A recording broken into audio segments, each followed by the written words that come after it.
मैं तो कहती हूँ छठ पूजा मत करो, वरना बच्चे गायब हो जाएंगे। नहीं, मैं छठ पूजा करूँगी। छठी मैया ही मेरे प्रकाश को बचाएंगी और वापस भी लाएंगी, और इस गांव का शाप भी टूटेगा। सबके घर बच्चे होंगे। विमला, जिद मत कर, तांत्रिक जी की शरण में चल, वही बच्चे को बचाएंगे। छठ पूजा से तो और मुसीबत आएगी। मुझे किसी तांत्रिक की जरूरत नहीं। छठी मैया पर मेरा भरोसा है। मैं पूजा करूंगी, चाहे जो हो जाए, लेकिन हम छठ पूजा नहीं करेंगे। हमें अपने बच्चों को मुसीबत में नहीं डालना। सारी औरतें वहां से चली जाती हैं। विमला अपने बच्चे की तस्वीर को सीने से लगाए वहीं बैठी रहती है। प्रधान तांत्रिक के घर में बैठा है। वहां हवन की आग जल रही है। पास में ही गांव के सभी लड़कों के बाल रखे हैं और वहां प्रकाश बेहोश पड़ा है। बस कल छठ पूजा है, बस इस बार ये पूजा रुक जाए तो 21 साल का मेरा संकल्प पूरा हो जाएगा। फिर कल रात ही मैं ग्राम नाशक तंत्र से पूरे गांव के बच्चों को नष्ट कर दूंगा। फिर मैं अपने बच्चों को लंदन से घर बुलाऊंगा। गांव की सारी संपत्ति हमारी हो जाएगी।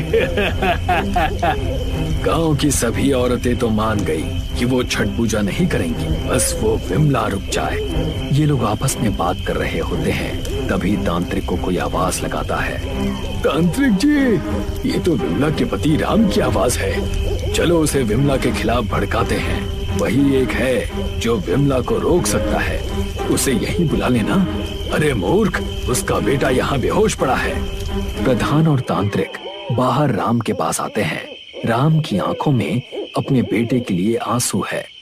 राम, मैं तुम्हारा दुख समझ सकता हूँ, क्योंकि मैं भी तो एक बाप हूँ। राम, तुम चिंता मत करो, मैं तुम्हारे बच्चे को वापस लाऊंगा। बस तुम अपनी पत्नी को कल छठ पूजा करने से रोक दो। ये भी सुन लो, अगर तुम्हारी पत्नी ने छठ पूजा की तो तुम्हारा बेटा कभी नहीं लौटेगा। मैं किसी भी हाल में विमला को पूजा करने नहीं दूंगा। राम गुस्से में अपने घर की ओर निकल जाता है। विमला छठ पूजा की तैयारी कर रही है कि तभी वहां राम आता है। ये सब क्या कर रही हो? तुम पूजा नहीं करोगी? मैं करूंगी। अब छठी मैया ही मेरे बेटे को बचा सकती हैं। तांत्रिक जी ने कहा है कि वो हमारे बेटे को वापस लाएंगे, और अगर तुमने पूजा की तो प्रकाश कभी नहीं लौटेगा। मुझे किसी तांत्रिक पर भरोसा नहीं, मुझे बस अपनी छठी मैया पर भरोसा है। मैं पूजा करूंगी। मैं भी देखता हूँ कि तुम कैसे पूजा करती हो। राम अपनी पत्नी को कमरे में बंद कर देता है। मैं तुम्हें तालाब पर जाने ही नहीं दूंगा, तो तुम पूजा कैसे करोगी? राम और विमला की इस लड़ाई को तांत्रिक और प्रधान छुपकर देख रहे होते हैं। जैसे ही राम विमला को कमरे में बंद करता है, तांत्रिक और प्रधान एक दूसरे को देखकर मुस्कुराते हैं और वहां से निकल जाते हैं। आज छठ का दिन है।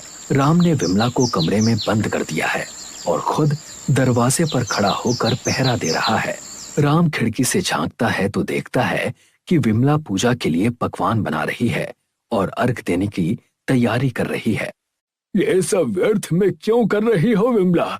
जिद मत करो, मैं तुम्हें पूजा के लिए तालाब में नहीं जाने दूंगा। आप नहीं जाने देंगे तो कोई बात नहीं। अगर मेरी भक्ति में शक्ति होगी तो अर्घ्य लेने छठी मैया खुद आ जाएंगी। समय बीतता जाता है।